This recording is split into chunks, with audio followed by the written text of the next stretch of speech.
Hi friends, நான் தான் உங்கள் SRK மதன்.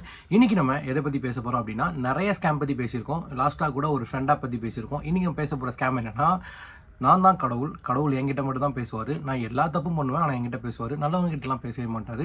அதே மாதிரி காசு கொடுத்தா மட்டும்தான் கடவுள் நமக்கு ஹெல்ப் பண்ணுவார். அந்த மாதிரிலாம் சில பேர் சொல்லிட்டு அலையிறானுங்க. ஸோ அந்த மாதிரி ஆட்களுக்காக இந்த வீடியோ நான் மேக் பண்ணுறேன். எந்த ஒரு கடவுளையும் குறிப்பிட்டு நான் அதை சொல்லவே இல்லை. நான் சொல்கிறதெல்லாம் ஒரு மனுஷன் மக்களை எப்படி ஏமாத்துறான் அப்படின்றது என்னோட பார்வையில் எனக்கு தோன்றதை நான் பேசுகிறேன். ஓகேங்களா? இந்த வீடியோ கண்டிப்பாக முழுக்க கொஞ்சம் ஃபன்னாக தான் இருக்கும் நம்புகிறேன். நானும் ஃபன்னாக பேசி பாடலான் இருக்கேன். கண்டிப்பாக நீங்கள் உங்களுக்கும் பிடிக்கும்னு நினைக்கிறேன். நம்ம சேனலுக்கு ஃபஸ்ட் டைம் வந்தீங்கன்னா கண்டிப்பாக மறக்காமல் சப்ஸ்கிரைப் பண்ணிட்டு பாருங்கள். அண்ட் இந்த வீடியோ மறக்காமல் லைக் பண்ணி உங்கள் ஃப்ரெண்ட்ஸுக்கும் ஷேர் பண்ணுங்கள். வாங்க இப்போ நம்ம வீடியோக்குள்ளே போகலாம்.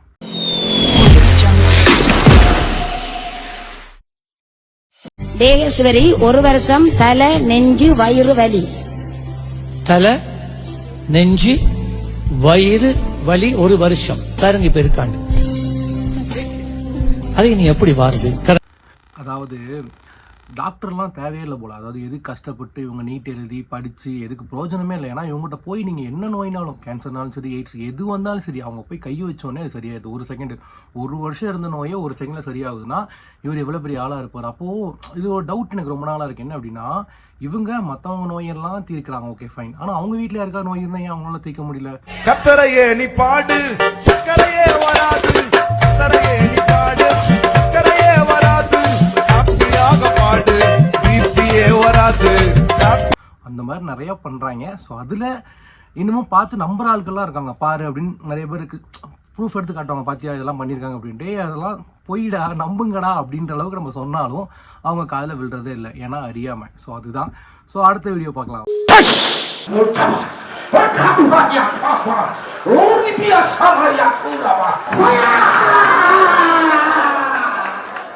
அதாவது நமக்கு வாய்ஸ் வந்து நல்லா கரராக கத்தி பேசிட்டு அதுக்கப்புறம் சொல்ல வேண்டியது அப்படி சத்தமாக ஒரு சண்டை போடுற மாதிரி நமக்கு எதாவது வந்துச்சு, அதாவது நல்லா பேசுவோம் அப்படின்னா அந்த மாதிரி ஆளுகள்லாம் இது கொஞ்சம் இதாக இருக்கும். ஏன்னா இவர் வந்து இப்படி ஊதுனாரே அந்த காற்று வந்து அவ்வளோ ஸ்பீடாக போகிறக்குமா எல்லோரும் நவுலுவாங்க, இங்கே நவுலுவாங்க. ஆக்சுவலி எப்படின்னா ஒருத்தருக்கு காசு கொடுக்கலாம், எப்படி இவ்வளோ வரைக்கும் காசு கொடுத்து ஆக்ட் பண்ண வைக்கிறாங்க. ஸோ அது புரியவே இல்லை. இன்னொன்று என்ன அப்படின்னா, எப்படா அவங்களுக்கு ஆக்சுவலி அதாவது ஒருத்தங்க சர்ச்சுக்கு போகிறதே அவங்களுக்கு தெரிஞ்சு, ஓகே நம்ம வந்து இன்றைக்கி சண்டே சர்வீஸாக இந்த சர்வீஸ் அவங்க தெரிஞ்சு தான் வராங்க உள்ள. ஸோ நம்ம ஆண்டவரை வேண்டிக்கலாம் அப்படின்னு சொல்லிட்டு உள்ளே வரவங்கள எப்படி இத்தனை வேலை இவர் உதவ போகிறான், பறக்க போகிறான், சுத்த விடுவாரான், பறக்க விடுவாரான், என்னடா அது மேஜிக் ஷோ மாதிரி அவர் பண்ணுறாரு. இதெல்லாம் நான் சின்ன வயசுலேயே பார்க்கும்போது எனக்கு என்னமா தோணும். நானும் அந்த டைமில் எனக்கு எதுவுமே விவரமே தெரியாது. அப்போலாம் பார்த்துட்டு இருக்கும்போது ஓகே இந்த மாதிரிலாம் இருக்குமோ நடக்குமோ, நம்ம விவரம் தெரிஞ்சு வரும்போது தான் என்னடா ஃபேக் பண்ணிக்கிட்டு இருக்கான் அவன் அப்படின்ற மாதிரி பண்ணிக்கிட்டு இருக்காங்க. ஸோ இந்த மாதிரி ஆட்கள்லாம் என்ன அப்படின்னா, அந்த காலத்தில் அதாவது கிட்டத்தட்ட இந்த வீடியோ எடுத்து ஒரு கிட்டத்தட்ட 6 to 7 years இருக்கும் போல், அதுக்கு முன்னாடியே இருக்கலாம் மேபி. ஆனால் அப்போவே இதெல்லாம் நம்பி இவ்வளோ தூரம் பண்ணியிருக்காங்க. ஸோ எந்த அளவுக்கு இவங்க ஏமாத்துறாங்க அப்படின்றதான் அதை பார்க்கும்போது நமக்கே தெரியும். ஐபால் இல்ல ஐபால், அவர் ஜோம் பண்ண உடனே பட்டுன்னு ஐபால் வருது. பஞ்சாயத்து நடக்கட்டும். யாரா இருந்தாலும் தைரியமா சொல்ல பாருங்க. காலே இல்லைன்னா கால் முளையுது. அப்ப நாங்க போய் அவர்கிட்ட முட்டி போட்டு இந்த அபிஷேகத்தை எங்களுக்கு கொடுங்க அப்படின்னு தலைமையில கையை வச்சு அந்த இம்பார்ட்டேஷன் கேட்டோம். அதுக்கு பிறகு எங்க கூட்டங்கள்ல இது மாதிரி பல்லு இல்லாதவங்களுக்கு பல்லு வர்றது, கை இல்லாதவங்களுக்கு கை வர்றது நடக்க ஆரம்பிச்சிருச்சு. அதாவது பஸ் ஸ்டாண்டு இங்கெல்லாம் நம்ம ஆக்சுவலி போவோம் தெரியுமா, போகிறப்போ நிறைய பேரை பார்த்துருக்கேன். ஸோ கண் தெரியாமல் நோட்டீஸாண்ட கொடுப்பாங்க சம்திங், இந்த மாதிரி நீங்கள் இது பண்ணுங்கன்னு சொல்லிட்டு. இவர் சொல்கிறாரு ஐபால் வருதான், கை முளைக்குதான், எல்லாம் முளைக்குதான், எப்படிரா அது முடியும்? ஆனால் அதையும் அவனுக்கு பேசுகிறானுங்க. அந்த டைமில் நமக்கு வீடியோலாம் கிடையாது. இந்த அளவுக்கு இப்போது ரீச் ஆகிற மாதிரி வீடியோ இல்லாதனால இஷ்டத்துக்கு ஒரு இதுக்குள்ள தானே இருக்கும், அடிச்சு விடுவோம், நம்பி அதையும் நம்பி எவ்வளோ பேர் கேட்டு பண்ணியிருக்கான் பாருங்களா. ஸோ அந்த அளவுக்கு அவனுங்க ஏமாத்துறாங்கன்னா அந்த அளவுக்கு பிரெயின் வாஷ் பண்ண கற்றுருக்கானுங்க. அதாவது எவனுக்குமே தோணலை நமக்கு இந்த நோய் இருக்கே, நம்ம போய் நிற்போம், நம்ம ஏன்னா நம்ம ஏறையே விட மாட்டாங்க, பின்னாடியே வச்சுக்கிறாங்க. அதனால அவங்களுக்கு தெரில. இவங்க செட் பண்ண ஆள்லாம் வச்சுட்டு இவங்க ஒன்று பேசும்போது அவங்களுக்கு வந்து ஓகே இது உண்மை போல், உண்மையிலே பண்ணுறாரு போல் அப்படின்ட்டு. எவனாவது ஒருத்தன் என்னைக்காவது சண்டை போட்டு எவனாவது பேஷண்ட்டை தூக்கிட்டு போய் மேலே உட்கார வச்சுட்டு டே இப்போ எனக்கு கண்ணு வரணுண்டா அப்படின்னா இவங்களாம் என்ன பண்ணுவான்? ஸோ என்ன சொல்லனே தெரில. ஆனால் இருந்தாலும் அவங்க நம்புகிறாங்க. ஏன்னா பவர் இருக்குது, அவருக்கு பவர் இருக்குதுனால அவங்க நம்புகிறாங்க. நம்மளும் நம்பணும், பார்க்குற நீங்களும் நம்பணும். அதுதான் முக்கியமான மேட்ரு. இப்போ நம்ம அடுத்த ஆளை யாரும் பார்ப்போம். பைபிள் படிச்சிருக்கியா? ரோமர் 6 வசனம் 23 என்ன சொல்லுது தெரியுமா? ஆண்டவரே நீங்க கூட வாங்க, நான் ரேஷன் கடைக்கு போறேன், என் கூட வாங்க, பேங்க்குக்கு போறேன், எனக்கு அந்த ஜாபை முடிச்சு கொடுங்க, நான் மார்க்கெட்டுக்கு போறேன், இது நான் வந்து நீங்க எனக்கு வாங்கி கொடுங்க, நான் ஏதாவது மறந்துட்டுன்னா நீங்க எனக்கு மெமரி பவர் கொடுங்க, நான் வாங்கணும் அப்படின்னு சொல்ல. ஒரு நாளைக்கு மறந்துட்டு நான் வெளியில போயிட்ட உடனே ஆண்டவர் வந்து என்கிட்ட நீ சொல்லவே இல்லையே அப்படின்னாரு. ஆக்சுவலி இந்த அக்காவுக்கு என்ன பிரச்சனைன்னு தெரியல. என்னன்னா எப்பவுமே கூடயே வருவான். எனக்கு என்ன புரியலனா, இப்போ நம்ம கால் பண்ணி ஃப்ரெண்டு டே வாடான்னு கூப்பிட்டாலே அவன் டே போடா எனக்கே வேலை இருக்கும் பாரு.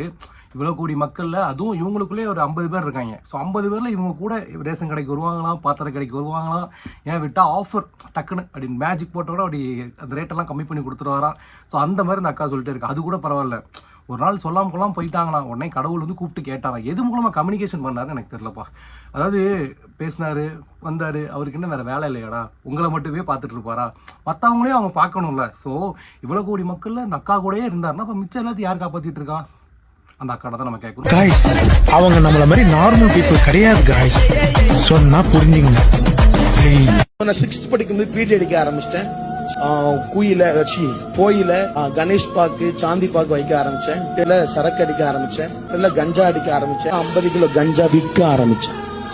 ரொம்ப அதாவது நான் ரீசெண்ட் டைம்ஸ்ல நிறைய வீடியோ பார்த்த ஒரு மெயினான ஆள்னா இவர் தான். இவர் வந்து எப்படின்னா, சில பேர் வீட்டில் இருப்பாங்க தெரியுமா, டிவியே இருக்காது. நிறைய பேர் வீட்டில் பார்த்துருக்கேன். மோஸ்ட்டாக டிவி இருக்காது. அப்படி டிவி இருந்தாலுமே அதில் ஓடுறது ஏதோ 2-3 சேனல் தான். அந்த 3மே அந்த அவங்களோட கிறிஸ்டின் சம்மந்தமான தான் ஓடிட்டு இருக்கும்.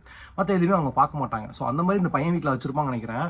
சிஎஸ்கே மேட்ச்சு, அந்த மேட்ச்சு, ஆர்சிபி மேட்ச்சு, உனக்கு ஆண்டவருக்கு ஸ்டேட்டஸ் போட முடியல. ஸ்டேட்டஸ் போட்டால் ஆண்டவர் பார்ப்பாரா ஃபஸ்ட்டு? இல்லை. அப்புறம் போட்டு என்னடா பண்ணுறது? சரி சிஎஸ்கே ஆர்சிபியும் போடுறான். சரி ஸ்கூலில் அவன் வந்து பெட்டு கட்டியிருப்பான், டே ஜெயிக்கும்னு அவன் போடுறான். இவருக்கு எங்கேருந்து வருது? ஏன்னா இவரால் போட முடியல போல. ஃபேமிலி முன்னாடியோ இது முன்னாடி நம்ம வந்து இவருக்கு எத்தா சொல்ல முடியல, பேச முடியலன்னு அடுத்தவனை பேசக்கூடாது அப்படின்னு கத்தி கதறாரு. சரி அந்த வீடியோலாம் பார்த்துட்டு இன்னொரு பக்கம் ரொம்ப நாள் கழிச்சு இன்னொரு வீடியோ பார்த்தா, நான் வந்து கஞ்சா அடித்தேன், நான் வந்து தண்ணி அடித்தேன், நான் வந்து இது பண்ணிகிட்டு இருந்தேன் இந்த வயசில். எனக்கு என்ன கேள்வினா, பாபா படத்தில் ஒரு சீன் வரும். என்ன அப்படின்னா, அந்த மாதிரி நானும் டெய்லியும் குடிக்கிறேன், திருமண பல்லடுக்கிறானா எனக்கு ஒன்றுமே கொடுக்கல அப்படின்ற மாதிரி ஒரு சீன் வரும். அதே மாதிரி மற்றவங்க கேட்க மாட்டேங்காங்களே, நானும் இவ்வளோ நல்லது பண்ணுறேன், இதெல்லாம் பண்ணுறேன், எங்கள் கனவெல்லாம் வர மாட்டேங்கிற, உங்களுக்கு மட்டும் எப்படி மனம் திரும்பணும்னு சொல்லிட்டு இவ்வளோ தூரம் பேசுனா நான் இவ்வளோ பண்ணியிருக்காங்க. எப்படிடா இதெல்லாம் கடவுளுக்கு அவர் உண்மையிலே அவர் இறங்கி வந்து சொன்னாதான் தெரியும். டே நான்லாம் உனக்கு வந்து என்னைக்காவது சொன்னனா அப்படின்ற மாதிரி சொன்னாதான் இவனுங்களுக்குலாம் சொல்ற மாதிரி இருக்கும். நாங்கள் கனடா தேசத்திற்கு போன பொழுது நாங்கள் ஒரு வீடு கூட இல்லாமல் ஒரு ஹோட்டலில் தங்கியிருந்தோம். எப்படி வீட்டை வாங்க முடியும் என்று நாங்கள் தவித்துக் கொண்டிருந்த பொழுது ஆண்டவர் ஒரு வழியை எங்களுக்கு காட்டினார். Give them the money to pay and let them have their house. Loan எடுத்து ஒரு அழகான வீட்டை வாங்கும்படி கர்த்தர் செய்தார். If there is unwanted spending habit, let the wife or the husband or the children be transformed. ஒரு காரையும் கூட எங்களுக்கு வாங்கி கொடுத்தார். அது எப்படி தெரியுமா? ஒரு இரவுல ட்ரீம்ல ஒரு ஏஞ்சல் வந்து என்னிடத்திலே என்னை தட்டி எழுப்பினான். நோய் என்ன நீ பைத்தியக்காரனவே நினைச்சிருக்கிறல்ல நீ? எழுந்துரு, சீக்கிரமா சொல்லு, உனக்கு எப்படிப்பட்ட கார் வேணும்னு சொல்லு என்று சொன்னான். எங்க அப்பா உலகத்துல தோசையை திருப்பி போட்டு பாத்திருக்கேன், இப்ப இட்லியவே திருப்பி போடுறானே. அதாவது முக்கியமாக இவங்க வந்து என்ன அப்படின்னா, எனக்கு விவரம் தெரிஞ்சு இவங்ககிட்ட இல்லாத காசே இல்லை. ஸோ அந்த அளவுக்கு காசெல்லாம் இருந்துட்டு அவங்க வந்து என்னென்னா, இந்த ஊரில் அவங்களுக்கு நிறைய வீடு இருக்குது போல், கனடாவில் போய் இவங்க வீடு வாங்கணும். ஸோ அதுக்கு அவங்ககிட்ட காசு இல்லை. சரி கர்த்தர் எப்படி உங்கள்கிட்ட கம்யூனிகேஷன் பண்ணாருன்னு கேட்டால், கனவுல கம்யூனிகேஷன் பண்ணாங்க. இன்னும் 2 பேர்லாம் பேசினாங்க. அந்த வீடியோலாம் ஆக்சுவலி என்னால் இது இல்லை. அவங்களாம் என்னென்னா மாடியில் பேசினாங்க, இவர் கனவுல பேசினாங்க. கனவுல என்ன கலர், அதாவது இப்போ கலர்னால் நான் சில டைம் எங்கள் வீட்டுக்கு பெயிண்ட் அடிக்கும் போதெல்லாம் அந்த கலர் பேலட் பார்ப்பேன். என்னென்ன பேரில் என்னென்னமோ இருக்கும். எனக்கே அது இன்னும் வரைக்கும் தெளிவாக தெரில. அவ்வளோ தூரம் காசு கொடுத்து அடிச்சுமே ஒன்றும் தெரில. ஆனால் இவங்களுக்கு என்னென்னா, கலர் முதற்கொண்டு அவர் சூஸ் பண்ணி வீடு வாங்கி கொடுத்து, கார் வாங்கி கொடுத்து, எல்லாம் வாங்கி கொடுத்தாராம்.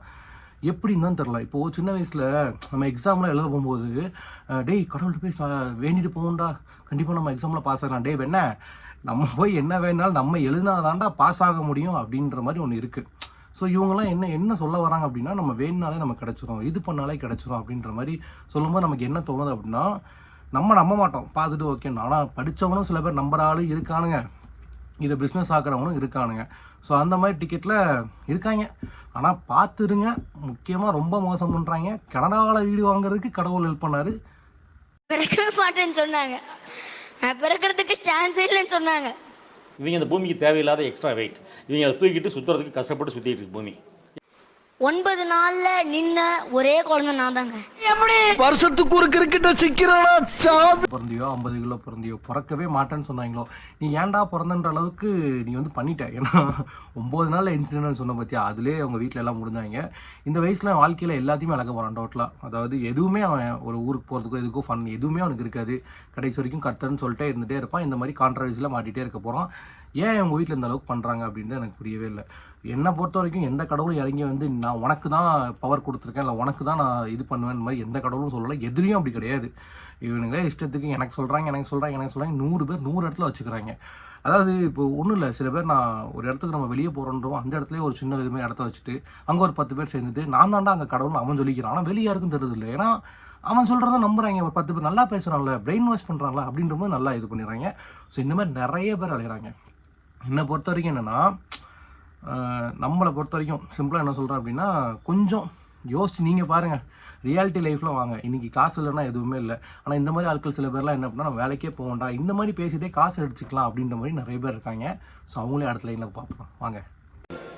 நீங்க வெறும் இவ்வளவு 1000 ரூபாய் தான் காணி கொடுத்தா அதுக்கு ஏற்றபடி தான் கர்த்தர் ஆசீர்வதிக்க முடியும். நீங்க தாராளமாய் கர்த்தருக்கு கொடுக்க ஆரம்பிச்சா தாராளமாய் கர்த்தர் ஆசீர்வதிப்பார். இதான் வேதத்தின் ரகசியம். கொடுத்தா கர்த்தர் 100 ரூபாய்க்கு ஆசிரியப்பார். 1000 ரூபா கொடுத்தா 1000 ரூபாய்க்கு ஆசிரியப்பார். 5000 கொடுத்தா 5000. ஏன் உங்கள் வீடு சொத்து கார் எழுதி கொடுங்க, மொத்தத்தையும் உங்களுக்கு கொடுத்துருவார் தரிசனத்தை.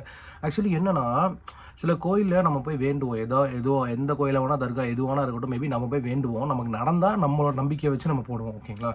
இது என்னடா நீங்கள் கேட்குறது, அதுவும் சில பேர்லாம் வீடியோ பார்க்கும்போதுலாம் அந்த அக்காலாம் கத்துது. அதாவது நீங்கள் கொடுக்கலன்னா உங்களை வெளியே விட மாட்டோம், உள்ளே வச்சே பூட்டி உங்களை நாங்கள் முடிச்சிடும் அப்படின்ற மாதிரி இருக்காங்க. அதாவது கம்மலை கழட்ட கஷ்டமாக இருக்கா, இதை கழட்ட கஷ்டமாக இருக்கா, கையிலேருந்து கழட்ட கஷ்டமாக இருக்கா, டே அது நீங்கள் ஏன்டா கேட்குறீங்க? அப்படி கேட்டு தான் நீங்கள் பண்ணணுமா? ஏன்னா அவனுக்கு நாளைக்கு சோறு வரல. அதாவது உழைக்காமல் நம்ம எதுவுமே பண்ணாமல் உட்கார்ந்த இடத்துல இதெல்லாம் பேசிட்டு, அதாவது ஒரு புக்கு கொடுத்தாங்க, பைபிள் நம்ம கொடுத்தோன்னா அதில் இருக்கிறத படித்து பேசுகிறாங்க. சில பேர் அவங்களோட மன நிம்மதிக்காக வருவாங்க. ஆனால் அவங்ககிட்ட நீங்கள் காசு போடுங்கன்னு நினச்சி இவ்வளோ தூரம் பண்ணுறீங்களா? ஆனால் உண்மையிலேடா உங்களுக்குலாம் கடவுள் இறங்கி வந்து 4 வார்த்தை பேசினா தான் உங்களுக்குலாம் கரெக்டாக இருக்கும். இதில் நான் சின்ன வயசில் ஒரு எக்ஸாம்பிள் இன்னும் நான் இருக்குது. நான் 12th படிக்கும்போது ஆக்சுவலி என்ன அப்படின்னா, ஒரு போஸ்டர் ஒட்டியிருக்காங்க. என்ன போஸ்டர் ஒட்டியிருக்காங்கன்னா, லஞ்சம் வாங்கிக்கிறவன் கிறிஸ்துவன் அல்லன்னு ஒட்டியிருக்காங்க. இது நிறைய எங்கள் ஊரில் தூத்துக்குள்ள ஆக்சுவலி கேட்டால் எல்லாருக்கும் தெரியும், ஒட்டியிருந்தாங்க. ஸோ அந்த டைமில் தான் நாங்கள் ஸ்கூல்லாம் ஜாயின் பண்ணுறோம். டொனேஷன், அதாவது நிறைய பேர் 12th இல்லை 11th நினைக்கிறேன், அப்போ தான் ஜாயின் பண்ணமோ இல்லை அதுக்கு அடுத்த செட்டு வருதோ, மேபி கரெக்டாக ஞாபகம் இல்லை. ஆனால் நான் 11th 12th கிட்ட தான். ஸோ லஞ்சம் வாங்கின கிறிஸ்தவன் இல்லைன்னு சொல்லிட்டு நம்ம போகிற ஸ்கூல்லே டொனேஷன் கேட்பானுங்க. ஸோ அது பார்க்கும்போது எடுத்துமா இருக்கும் நமக்கு. ஒட்டுறதும் அவனுக்கு தான், அதாவது அவனுக்கு டீம் தான் ஒட்டுவானுங்க, ஒட்டுறதும் அவனுக்கு தான், இது பண்ணுறதும் அவனுக்கு தான். ஸோ என்ன அப்படின்னா, அதை வந்து மீட்டிங்கில் பேசுகிறதும் அவனுக்கு தான். ஸோ அப்படின்னு நம்ம நினைக்கவே எடுத்துமா இருக்கும். நீயே சொல்கிற, நீயே பண்ணுற, நீயே அதை பண்ணிவிட்டு கடைசியில் இல்லைப்பா நாங்கள் வந்து உங்கள் நல்லதுக்காக தான் பண்ணுறோம், உங்களுக்காக தான் பண்ணுறோம், யாரும் சம்பாரிச்சு நமக்கு ஒன்றும் கொடுக்க போகிறது இல்லையா, அவன் சம்பாரிச்சு அவன் வீட்டுக்கு கொடுக்க போகிறான். யாருமே அதை யோசிக்கிறதே இல்லை. அதாவது ஒன் டைம் நம்ம கோயிலுக்கு போய் ஒரு 1000 ரூபா போட ஆரம்பிச்சிட்டோம்னா இவனுக்கு மைண்ட் செட்டில் வந்துடுது, 10 பேர் வராங்க 10,000 வருது, அப்புறம் 100 பேர் ஆக்கிறதுக்கு என்ன வழின்னு பார்க்கணும் உடனே ஏதாவது. ஸோ பிஸ்னஸ் மைண்டடாக தான் போதே தவிர இங்கே போதிக்கிறதுக்கோ சொல்கிறதுக்கோ அங்கே எவனும் இல்லை. நீங்களே உங்களுக்கு சொல்லிக்கலாம். ஏன்னா பைபிள் எடுத்து நீங்கள் உட்காந்து படித்தாலே உங்களுக்கு போதுமே, அவன் சொல்லி தான் உங்களுக்கு தெரியணுமா இந்த வசனத்தில் எதெல்லாம் இருக்குன்ட்டு. அதனால யோசிங்க, கடவுள் இருக்கார், யாரும் இங்கே இல்லைன்னா ஒன்றும் சொல்ல. நீங்கள் போங்க நம்புங்க. ஆனால் அதெல்லாம் நம்பி உங்களோட சொத்தையோ இதையோ எழுதி கொடுத்து, சில பேர் நம்புவாங்க என்னன்னா, நான் ஒன்று வேண்டேன் நடந்தால் நல்லது, அது நடக்கும். ஆனால் அது உங்களோட முயற்சியால் நடக்கும். நீங்கள் நினச்சிருப்பீங்க, நம்ம நினச்சாலே அது நடக்கும். ஸோ அதுதான் மெயின் விஷயம். ஸோ நிறைய பேர் படிக்காதவங்க இன்னும் நம்பிக்கிட்டு இருக்காங்க. எங்கள் ஃபேமிலியில் நிறைய பேர் இருக்காங்க. ஒன்றும் சொல்கிறது ஒன்றும் இல்லை. என்னோட விஷயம் என்ன அப்படின்னா, முடிஞ்ச வரைக்கும் நீங்கள் நம்புங்க. எந்த கடவுளையும் நம்ப வேண்டாம்னு யாரும் சொல்ல முடியாது, அது நம்பலாம். ஆனால் இந்த மாதிரி ஆட்களை நம்பாதீங்க. ரொம்ப மோசமானவனுங்க, துட்டம் மட்டும் தான் பார்க்குறானுங்க. ஸோ முடிஞ்ச வரைக்கும் யோசித்து செயல்படுங்க. இந்த வீடியோ ஒரு ஃபன்னான வீடியோ தான், யாரும் பெருசாக எதுவும் எடுத்துக்க வேண்டாம். என்னோட பாயிண்ட் என்னென்னா, இந்த மாதிரி மனுஷங்களும் இருக்காங்க, அந்த மாதிரி உலகத்தில் நம்ம வாழ்ந்துட்டு இருக்கோம். அப்போ நம்ம எப்படி வாழணும் அப்படின்னு தெரிஞ்சுக்கங்கன்ற மாதிரி போடுறேன். ஓகேங்களா? இந்த மாதிரி வீடியோ எதுவும் போடணும் அப்படின்னா கண்டிப்பாக மறக்காமல் கமெண்ட்டில் சொல்லுங்கள், இல்லைனா டிஎம் பண்ணுங்கள். நாளைக்கு ஒரு நல்ல வீடியோட பார்க்கலாம். பாய்.